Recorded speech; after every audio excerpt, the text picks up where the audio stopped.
नमस्कार, जयतु भारतः GST and other laws discussion and analysis के आज के अंक में आपका स्वागत है। जीएसटी नेटवर्क या जिसे हम जीएसटी पोर्टल कहते हैं, क्या उस पर कुछ कार्य, कुछ functionalities without banking of law है? इसी के ऊपर आज के अंक में चर्चा करते हैं। फाइनेंस बिल 2022 के अंदर यह क्लॉज 114 है, जिसके अंदर यह दर्शाया हुआ है कि भारत सरकार का यह एक नोटिफिकेशन 23 जनवरी 2018 का, जो central goods and services tax act 2017 की सेक्शन 146 और integrated goods and services tax act 2017 के सेक्शन 20 के अंतर्गत इश्यू किया गया था 23 जनवरी 2018 को, उसको रिट्रोस्पेक्टिवली अमेंड किया जाएगा इस प्रकार से जैसा कि 5th शेड्यूल में बताया हुआ है। और इस उद्देश्य के लिए सरकार को, सेंट्रल गवर्नमेंट को रिट्रोस्पेक्टिव अमेंडमेंट करने का पावर भी है, यह माना जाएगा। यह इस प्रकार का कॉम्प्लिकेटेड एक क्लॉज हम बोल सकते हैं, जिसका अर्थ यह केवल क्लॉज 114 पढ़ के समझ में नहीं आता है। यदि हम 5th शेड्यूल को देखें सेक्शन 114 के सब सेक्शन 1 के अनुसार, तो इसमें नोटिफिकेशन नंबर और डेट दे रखा है, 23 जनवरी 2018 का नोटिफिकेशन है। उसमें क्या अमेंडमेंट करना है? तो in the said notification in paragraph 1 for the words furnishing of return and computation and settlement of integrated tax the following shall be substituted.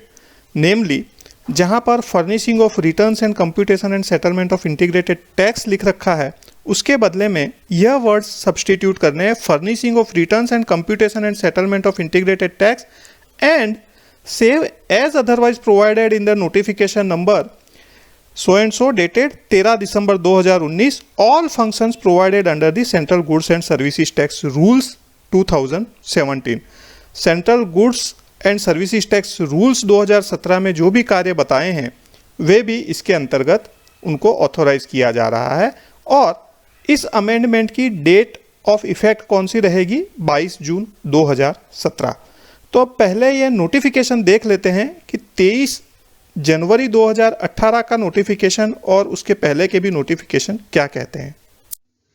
CGST act 2017 का सेक्शन 146 कॉमन पोर्टल से related है। The government में on the recommendation of council notify the common goods and services tax electronic portal for facilitating registration, payment of tax, furnishing of returns, computation and settlement of integrated tax, electronic way bill, and for carrying out such other functions and for such purposes as may be prescribed. GST council के recommendation पर government common goods and service tax electronic portal को notify कर सकती है। किन किन उद्देश्य के लिए? तो रजिस्ट्रेशन को फैसिलिटेट करने के लिए payment of tax, furnishing of returns, computation and settlement of integrated tax, e-way bill और अन्य जो भी फंक्शंस हैं जो प्रिस्क्राइब किए जाए, उन सभी के लिए कॉमन जीएसटी पोर्टल को नोटिफाई किया जा सकता है। भारत सरकार ने इसी section 146 of central goods and services tax act 2017 के पावर्स को इस्तेमाल करते हुए नोटिफिकेशन नंबर 4 ऑफ 2017 डेटेड 19 जून 2017 से www.gst.gov.in को common goods and services tax electronic portal के रूप में नोटिफाई कर दिया। किन किन कार्यों के लिए? For facilitating registration, payment of tax, furnishing of returns, computation and settlement of integrated tax and electronic way bill. इतने कार्य के लिए ये नोटिफाई कर दिया और यह नोटिफिकेशन 22 जून 2017 से प्रभावी हुआ। एक बार फिर से हम देखें कि कॉमन पोर्टल www.gst.gov.in को किन कार्य के लिए नोटिफाई किया गया था? तो for facilitating registration, payment of tax, furnishing of returns, computation and settlement of integrated tax and electronic way bill. केवल इतने कार्य के लिए www.gst.gov.in को नोटिफाई किया गया था 22 जून 2017 से। इनके अलावा के किसी भी फंक्शंस के लिए यह कॉमन पोर्टल नोटिफाई नहीं था। तो इस हिसाब से यदि हम देखें तो जो रिफंड से रिलेटेड या एडवांस रूलिंग से रिलेटेड या अपील से रिलेटेड या अन्य कोई भी जो फंक्शनलिटीज़ है जो यहाँ पर नोटिफाई नहीं की गई है, उनके लिए यह जीएसटी कॉमन पोर्टल www.gst.gov.in वह नोटिफाई नहीं था। इसके बाद में 23 जनवरी 2018 को notification number 9 of 2018 central tax जारी किया गया और यह नोटिफिकेशन हमारे लिए महत्वपूर्ण है क्योंकि अभी जो फाइनेंस बिल 2022 के अंदर दर्शाया है वह इसी नोटिफिकेशन को रिट्रोस्पेक्टिव अमेंडमेंट करने का उसमें प्रावधान है। इस नोटिफिकेशन के द्वारा जो यह पुराना नोटिफिकेशन था 19 जून 2017 का नोटिफिकेशन नंबर 4 ऑफ 2017, उसको सुपरसीड कर दिया गया और उसके बदले में यह नया नोटिफिकेशन जारी किया गया जिसमें यह दर्शाया गया है कि the central government here bye notifies www.gst.gov.in as the common goods and service tax electronic portal for facilitating registration, payment of tax, furnishing of return and computation and settlement of integrated tax, and www.ewaybillgst.gov.in as the common goods and service tax electronic portal for furnishing electronic way bill। तो यहाँ पर जो पहले notification के अंदर e-way bill के लिए भी gst.gov.in को कॉमन पोर्टल नोटिफाई किया था, उसके बदले में अब यहाँ पर इलेक्ट्रॉनिक वे बिल के लिए यह एक अलग से पोर्टल को कॉमन पोर्टल नोटिफाई कर दिया गया। लेकिन www.gst.gov.in को जो नोटिफाई किया गया था वह लिमिटेड पर्पस के लिए for facilitating registration, payment of tax, furnishing of returns and computation and settlement of integrated tax, केवल इतने पर्पस के लिए यह कॉमन पोर्टल www.gst.gov.in नोटिफाई किया गया था।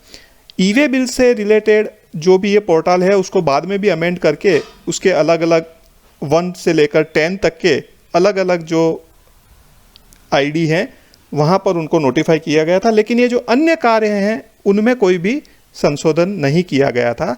तो अब जो ये वर्डिंग्स हैं यहाँ पर for facilitating registration, payment of tax, furnishing of returns and computation and settlement of integrated tax, इसके बाद में ये जो वर्डिंग्स है और जो अन्य जितने भी कार्य हैं जीएसटी रूल्स 2017 से प्रिस्क्राइब किए हुए उन सभी के लिए भी यह नोटिफाई किया जाएगा और इसको भी रिट्रोस्पेक्टिव इफ़ेक्ट दी जाएगी 22 जून 2017 से। एक बार फिर से जो अमेंडमेंट है उसको हम देख लेते हैं।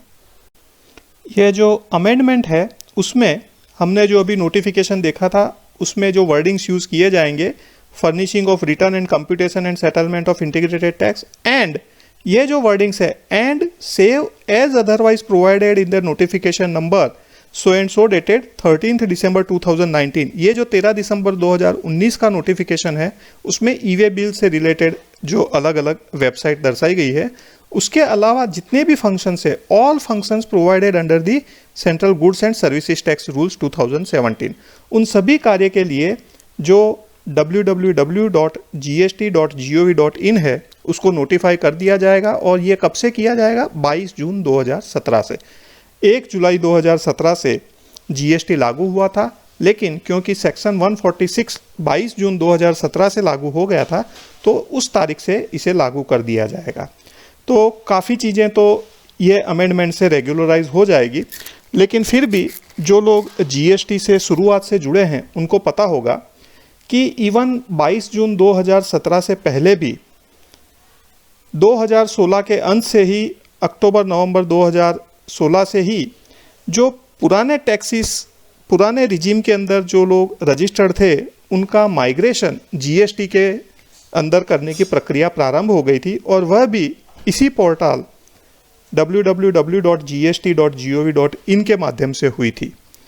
तो वह सारी प्रक्रिया भी अभी भी विदाउट बैकिंग ऑफ लॉ ही मानी जाएगी और मुझे लगता है उसको लीगल बैकिंग देने का कोई प्रोविज़न भी नहीं है। हालांकि वो जो रजिस्ट्रेशन इशू किए गए वो सभी 1 जुलाई 2017 से ही उनका इफ़ेक्टिव डेट रहेगी, तो इसलिए उनसे कोई भी विपरीत प्रभाव नहीं पड़ेगा, उसके लिए कोई अमेंडमेंट न भी किया जाए तो शायद चल सकता है, लेकिन यह तो है कि वह पूरी एक्टिविटी विदाउट बैकिंग ऑफ या विदाउट अथॉरिटी ऑफ लॉ हुई थी, जो माइग्रेशन ऑफ रजिस्ट्रेशन की एक्टिविटी जीएसटी पोर्टल पर हुई थी। आज के अंक में बस इतना ही। धन्यवाद। Please like, share and subscribe. आपको और किसी जीएसटी रिलेटेड विषय पर जानकारी चाहिए विशेषतः तो कमेंट्स में लिख सकते हैं। जय हिंद।